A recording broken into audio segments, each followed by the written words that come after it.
Good morning. Welcome to Iron Sharpens Iron. My name is Jeremy Nuttles. I'm the evangelist for the River Ridge Church of Christ that meets in Newburgh, Indiana. If you'd like to stop by and visit us, you can find us at 5600 Van Road in Newburgh for our 9 a.m. Bible study and then our 10 a.m. worship, also our 4 p.m. worship every Sunday, and then also on Wednesday evenings we have another installment of the Bible study at 7, and we'd love to have you join us for that. We have classes for all ages. You can also reach out and get in touch with us by phone at 812-550-6234 or send an email to info@riverridgechurch.org, and we would love to hear from you. We've been going through a long-standing series on the show looking at a book of the Bible at a time, and it'll be an overview of the book over the course of one show. And the next book on the list is the Song of Solomon. It's been kind of a struggle to write this particular program because, well, duh. Let's start things off pretty light. Who wrote this thing? Chapter 1, verse 1. The Song of Songs, which is Solomon's. Okay, what does that mean? Is it by Solomon? Or is it for Solomon? Or is it maybe about Solomon? We don't know. I generally treat this book as if it's by Solomon, but I have to admit that's more out of habit than out of any clear reasoning. The book upholds the beauty and joy of monogamous sexual love, and that's kind of a problem with Solomon because he had a harem of 1,000 wives and concubines. We don't really have a great explanation for how exactly Solomon is connected to this book, or whether he is one of the protagonists, or exactly what's going on. It's told much like an ancient play.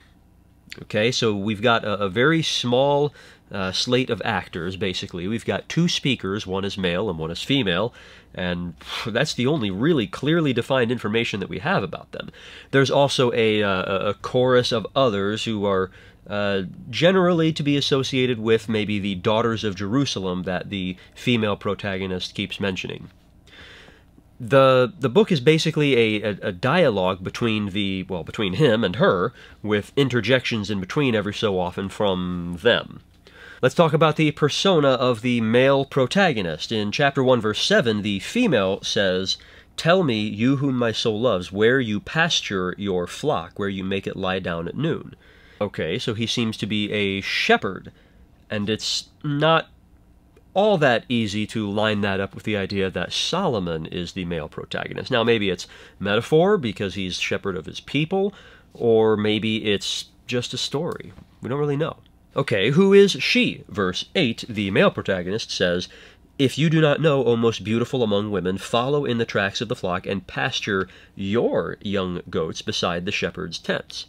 So it sounds like she is a shepherdess, or a goat herdess, I suppose. This whole thing could be entirely fiction, or it could be the figurative retelling of one of Solomon's experiences, or it could be about a genuine couple that Solomon observed, not in a creepy way, I would hope. On the note of creepiness, I should mention that later on in this book, the male protagonist is going to keep referring to the female protagonist as "my sister, my bride."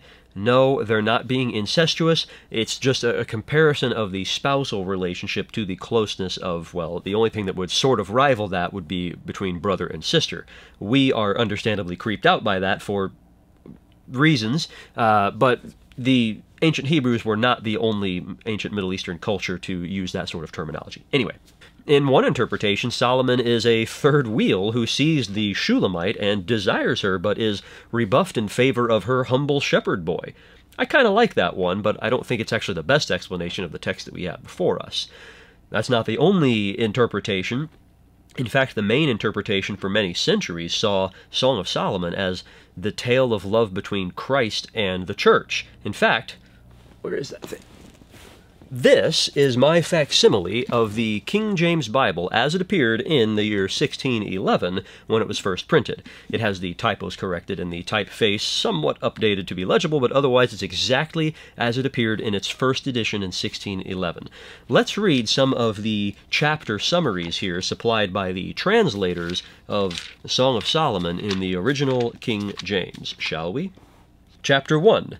Verse 1, the church's love unto Christ. Verse 5, she confesseth her deformity. Verse 7, and prayeth to be directed to his flock. Verse 8, Christ directeth her to the shepherd's tents.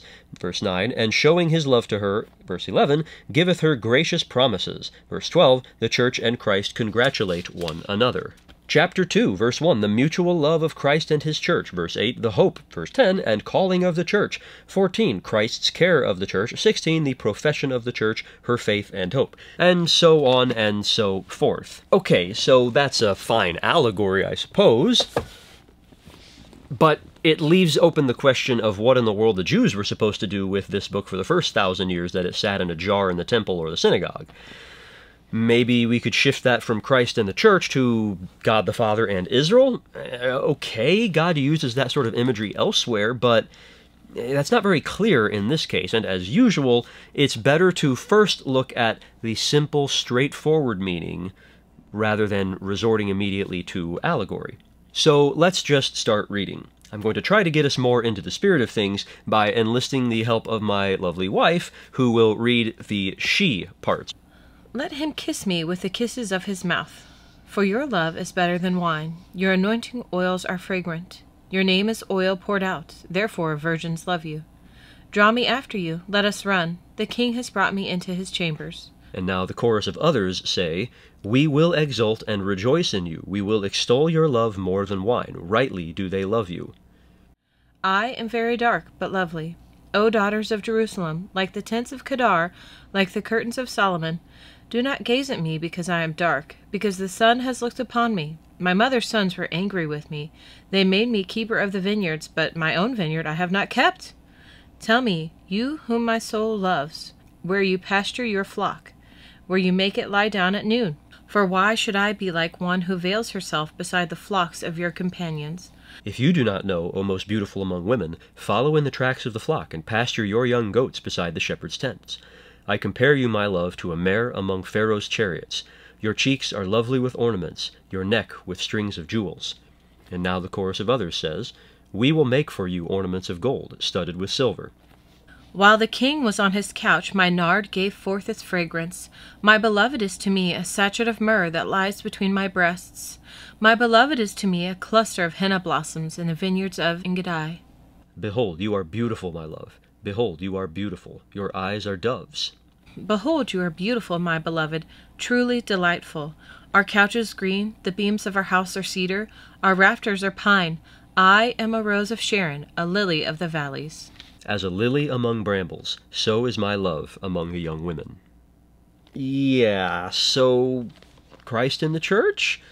The allegory is fine, but at heart, this is something a little more down and dirty. It's more crude. It's earthy. You know, why don't I just stop digging this hole and move on? A basic sketch of the situation so far. We've got this female protagonist who is infatuated with some shepherd, or maybe the king. But let's just stick with the shepherd for now. He's also taken notice of her, and they initiate a relationship. She is low-born, and she has to work out in the sun and is embarrassed over that. But she also knows that she's in full bloom, shall we say. Let's keep reading. As an apple tree among the trees of the forest, so is my beloved among the young men. With great delight I sat in his shadow, and his fruit was sweet to my taste. He brought me to the banqueting house, and his banner over me was love. Sustain me with raisins, refresh me with apples, for I am sick with love. His left hand is under my head, and his right hand embraces me. I adjure you, O daughters of Jerusalem, by the gazelles or by the does of the field, that you not stir up or awaken love until it pleases. The voice of my beloved! Behold, he comes, leaping over the mountains, bounding over the hills. My beloved is like a gazelle or a young stag. Behold, there he stands behind our wall, gazing through the windows, looking through the lattice. My beloved speaks and says to me, Arise, my love, my beautiful one, and come away. For behold, the winter is past, the rain is over and gone. The flowers appear on the earth, the time of singing has come, and the voice of the turtle-dove is heard in our land. The fig tree ripens its figs, and the vines are in blossom. They give forth fragrance. Arise, my love, my beautiful one, and come away, O my dove, in the clefts of the rock, in the crannies of the cliff. Let me see your face, let me hear your voice, for your voice is sweet, and your face is lovely. Catch the foxes for us, the little foxes that spoil the vineyards, for our vineyards are in blossom. My beloved is mine, and I am his. He grazes among the lilies, until the day breathes and the shadows flee. Turn, my beloved, be like a gazelle or a young stag on the cleft mountains. So the relationship has continued here, and now the shepherd has asked for the shepherdess's hand? All the things that he says in verse 10 and following seem to be, well, pointing in that direction. And even earlier in chapter 2, verse 4, his banner over me was love. That sounds like a declaration, a public declaration of their intentions, a celebration of their betrothal, we might say. There's a lot of metaphor going on in here. It's going to just keep going that way. And now the shepherd is a young stag or a gazelle. So we've got things like speed and majesty and youth and desirability, mentions of the mountains and the hills and the clefts of the rock and the crannies of the cliff. These are all the settings where the stag and the gazelle would be right at home. That brings us to chapter 3, verse 1. On my bed by night I sought him whom my soul loves. I sought him, but found him not. Now the shepherdess is having a dream. And when will it end? Well, all the way in chapter 5, verse 2. I slept, but my heart was awake. A sound. My beloved is knocking. The dream is still going then. In fact, it probably continues through chapter 6, verse 3. I am my beloved's, and my beloved is mine. He grazes among the lilies. You notice that was very nearly a repeat of chapter 2, verse 16. Okay, so what happens in the dream? On my bed by night I sought him whom my soul loves. I sought him, but found him not. The shepherd is not there with her. Verse 2. I will rise now and go about the city, in the streets and in the squares. I will seek him whom my soul loves. I sought him, but found him not. So she's going to go looking for him, again, in her dream. Verse 3. The watchmen found me as they went about in the city. Have you seen him whom my soul loves? Scarcely had I passed them when I found him whom my soul loves. I held him and would not let him go until I had brought him into my mother's house, and into the chamber of her who conceived me. I adjure you, O daughters of Jerusalem, by the gazelles or by the does of the field, that you not stir up or awaken love until it pleases. Do you notice at the end there the repeat of chapter 3, verse 7, the same, I adjure you, daughters of Jerusalem, do not stir up or awaken love until it pleases? That's going to show up again and again. It's a running theme, and it's a pretty important aspect of this book. After this, a loud procession approaches. What is that coming up from the wilderness, like columns of smoke, perfumed with myrrh and frankincense, with all the fragrant powders of a merchant? Behold, it is the litter of Solomon. Around it are 60 mighty men, some of the mighty men of Israel, all of them wearing swords and expert in war, each with his sword at his thigh against terror by night. King Solomon made himself a carriage from the wood of Lebanon. He made its posts of silver, its back of gold, its seat of purple. Its interior was inlaid with love by the daughters of Jerusalem. Now remember, this is all in the context of the dream, but nevertheless, within the dream, what's happening? Well, this could be Solomon showing up. If he's interfering with the love story between the shepherd and the shepherdess, then that makes some sense. Or it could be that now the shepherd is Solomon in the shepherdess's eyes. I mean, this is a dream, after all. It's as if she's idealizing him as, well, this desirable king. Next, he speaks. Behold, you are beautiful, my love. Behold, you are beautiful. Your eyes are doves behind your veil. Your hair is like a flock of goats leaping down the slopes of Gilead. Your teeth are like a flock of shorn ewes that have come up from the washing, all of which bear twins, and not one among them has lost its young. Your lips are like a scarlet thread, and your mouth is lovely. Your cheeks are like halves of a pomegranate behind your veil. Your neck is like the Tower of David, built in rows of stone. On it hang 1,000 shields, all of them shields of warriors. Your 2 breasts are like 2 fawns, twins of a gazelle that graze among the lilies. Until the day breathes and the shadows flee, I will go away to the mountain of myrrh and the hill of frankincense. You are altogether beautiful, my love. There is no flaw in you. Come with me from Lebanon, my bride. Come with me from Lebanon. Depart from the peak of Amana, from the peak of Senir and Hermon, from the dens of lions, from the mountains of leopards. You have captivated my heart, my sister, my bride. You have captivated my heart with one glance of your eyes, with one jewel of your necklace. How beautiful is your love, my sister, my bride. How much better is your love than wine, and the fragrance of your oils than any spice. Your lips drip nectar, my bride. Honey and milk are under your tongue. The fragrance of your garments is like the fragrance of Lebanon. Now, this could be seen to suggest that the shepherdess has been pretty generous with her favors, but then we've got chapter 4, verse 12, a garden locked is my sister, my bride, a spring locked, a fountain sealed. Well, that sort of puts the kibosh on that interpretation.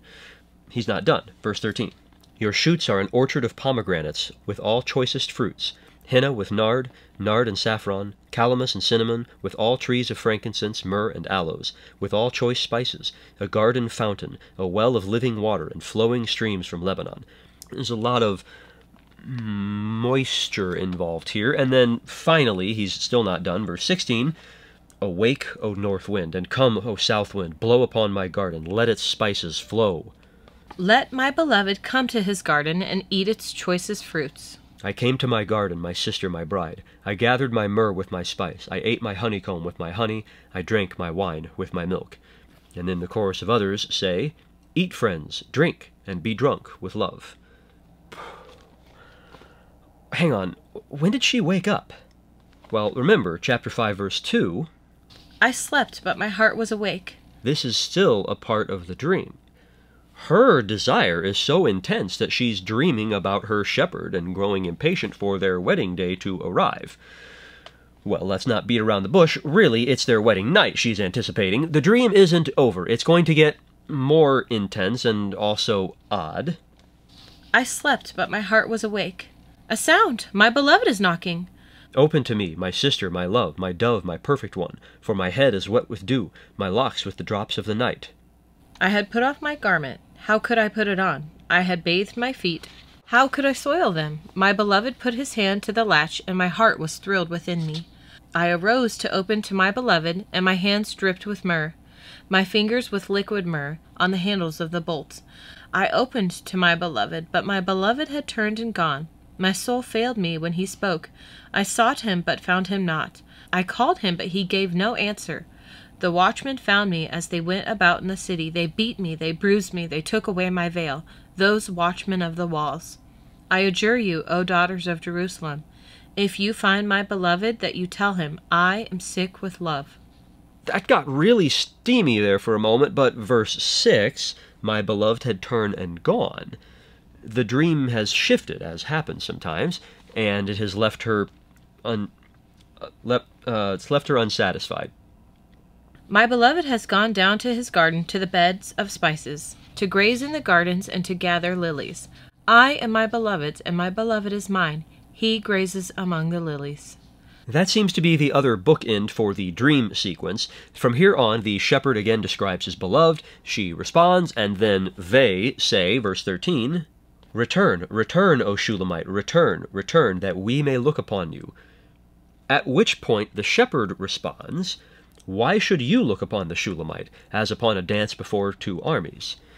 It's not entirely clear what this dance before two armies is, but it seems like it would be, let's say, shameful. When the shepherd says, why should you look upon her, the you in Hebrew is masculine plural. He's saying, you dudes can back right off. Here follows more on how he sees his shepherdess in chapter 7. How beautiful are your feet in sandals, O noble daughter. Your rounded thighs are like jewels, the work of a master hand. Your navel is a rounded bowl that never lacks mixed wine. Your belly is a heap of wheat encircled with lilies. Your two breasts are like two fawns, twins of a gazelle. Your neck is like an ivory tower. Your eyes are like pools in Heshbon, by the gate of Beth Rabbim. Your nose is like a tower of Lebanon, which looks toward Damascus. Your head crowns you like Carmel, and your flowing locks are like purple. A king is held captive in the tresses. How beautiful and pleasant you are, O loved one, with all your delights. Your stature is like a palm tree, and your breasts are like its clusters. I say I will climb the palm tree and lay hold of its fruit. O may your breasts be like clusters of the vine, and the scent of your breath like apples, and your mouth like the best wine. It goes down smoothly for my beloved, gliding over lips and teeth. I am my beloved's, and his desire is for me. Are you uncomfortable yet? Okay, you'll notice that he says, I will climb the tower, etc., etc., in the future tense. This hasn't happened yet. Their desires for each other are very strong and very detailed and very explicitly sexual. And up to this point, they have not acted them out. Why? Well, the wedding day hasn't yet arrived. When will it? Right about now. I would lead you and bring you into the house of my mother, she who used to teach me. I would give you spiced wine to drink, the juice of my pomegranate. His left hand is under my head, and his right hand embraces me. I adjure you, O daughters of Jerusalem, that you not stir up or awaken love until it pleases. It was as if the waiting was becoming unbearable, and the bride-to-be was, well, getting very restless, shall we say. In verse 3, we have a repeat of what she said back in chapter 2, verse 6, which started off the overtly lustful thoughts and feelings, and it was followed, just like in that previous instance, by verse 4, I adjure you, O daughters of Jerusalem, that you not stir up or awaken love until it pleases. We've seen that appeal like 3 or 4 times now. It is a practical appeal. It's also a moral appeal. She's saying, all you other girls, wait. Abstain until the proper time, just as she has done. There are lots of narrative tactics at play in this book, and to look at perhaps the most overtly interpretive one, these two have been deliberately putting off a great pleasure, but also they keep relating their thoughts and even their dreams about it. The repetition of this sort of thing causes a sort of narrative tension, which just keeps building, and then finally in chapter 8, verse 5... Who is that coming up from the wilderness, leaning on her beloved? Now they are joined. And what comes after that? Under the apple tree I awakened you. There your mother was in labor with you. There she who bore you was in labor. Awakened. Contrast this to the dream of chapters 3 through 5. But it's not just that the shepherd and the shepherdess are awakened. It's that, well, their love is awakened, meaning the sexual sort. And in what context has it been awakened? Verses 6 and 7 lay out a lifelong bond between the two lovers. That is, a marriage. Set me as a seal upon your heart, as a seal upon your arm, for love is strong as death, jealousy is fierce as the grave. Its flashes are flashes of fire, the very flame of the Lord. Many waters cannot quench love, neither can floods drown it. If a man offered for love all the wealth of his house, he would be utterly despised. This is what God was talking about in Genesis chapter 2, beginning in verse 23. Then the man said, This at last is bone of my bones and flesh of my flesh. She shall be called woman, because she was taken out of man. Therefore a man shall leave his father and his mother, and hold fast to his wife, and they shall become one flesh. And the man and his wife were both naked, and were not ashamed. So we've got this narrative tension being built up with desire and descriptions and longings and dreams and disappointment and abstinence, finally reaching a climax, we could say, followed by a joyous awakening, a linking of these two souls, and feelings of togetherness and belonging and satisfaction and comfort. Yep. The rest of chapter 8 contains what appears to be a rebuke for the actual Solomon. We don't have time to read that. Finally, chapter 8, verse 13. O you who dwell in the gardens with companions listening for your voice, let me hear it. Make haste, my beloved, and be like a gazelle or a young stag on the mountains of spices. These two kids are going to be just fine. The romance is just beginning. Now they're married, and they feel the same way about each other as they did when they first met. Remember, chapter 8:14, it basically repeats elements of what she said back in chapter 2, verse 8, and verse 9, and verse 17. And that's how Song of Solomon ends. Why is it so tough to talk about this? Well, it's because of man's fall. It's because we have sin in this world, and that seems to only be increasing. With constantly degenerating sexual perversion at every turn, Christians have fallen into the habit of shying away from even talking about sex for fear of arousing immoral desires outside of the proper timeline. Remember what the shepherdess was kept imploring. And that's healthy to a point, but far too often, now it gets built up into a monster, an impossibly large, unspeakably terrifying, invincible beast that most of us encounter regularly and are regularly torn to shreds by it, and we won't acknowledge it. And that's not what God designed. He wants us to be sexually active and satisfied and fulfilled in the proper context, just like anything else. Now the sexual landscape is about pornography and hookup culture and sex trafficking, an ever-increasing number of similarly sterile alternative lifestyles, to the point where childbearing is so dissociated from womanhood in the popular conscience that if you object to a burly man following your little daughter into the locker room, you might be the one in trouble with the law and not him. Yay, feminism? Meanwhile, marriage rates decline, couples have fewer and fewer children. In the USA alone, we abort like 800,000 babies a year, and women's self-reported happiness is at an all-time low. The Enlightenment has led to misery and death and despair and self-centered hatred. The answer to all of this isn't in further and degrading sex and promiscuity and turning a generation of children into eunuchs. The answer, broadly, isn't in celibacy either. It's not even in getting married and enjoying each other immensely and having lots of kids. Rather, the answer is in finding your sense of purpose in this life through Christ. Listen to how Christ describes his relationship with the church. Ephesians 5, beginning in verse 24. Now as the church submits to Christ, so also wives should submit in everything to their husbands. Husbands, love your wives, as Christ loved the church and gave himself up for her, that he might sanctify her, having cleansed her by the washing of water with the word, so that he might present the church to himself in splendor, without spot or wrinkle or any such thing, that she might be holy and without blemish.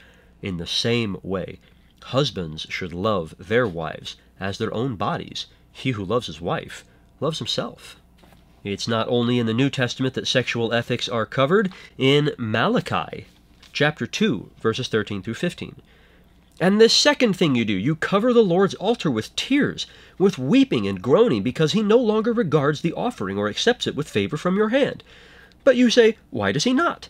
Because the Lord was witness between you and the wife of your youth, to whom you have been faithless, though she is your companion and your wife by covenant. Did he not make them one, with a portion of the Spirit in their union? And what was the one God seeking? Godly offspring. So guard yourselves in your spirit, and let none of you be faithless to the wife of your youth. The Israelites had problems with sexual mores too. Well, in contrast to what they were doing, what is the affirmative message about what they should have done and what we should do? Proverbs chapter 5, beginning in verse 15. Drink water from your own cistern, flowing water from your own well. Should your springs be scattered abroad, streams of water in the streets? Let them be for yourself alone, and not for strangers with you. Let your fountain be blessed, and rejoice in the wife of your youth, a lovely deer, a graceful doe. Let her breasts fill you at all times with delight. Be intoxicated always in her love. If you're ready to stop seeking your own fleeting, selfish pleasures and surrender yourself to serve a greater goal with obligations, responsibilities, duties, purpose, and unimaginable blessing, we'd love to help at River Ridge. We can't find a godly wife or husband for you, of course, but we can help you to adhere to the pattern laid down by Christ and share with you in serving him and our fellow members of his body, his bride.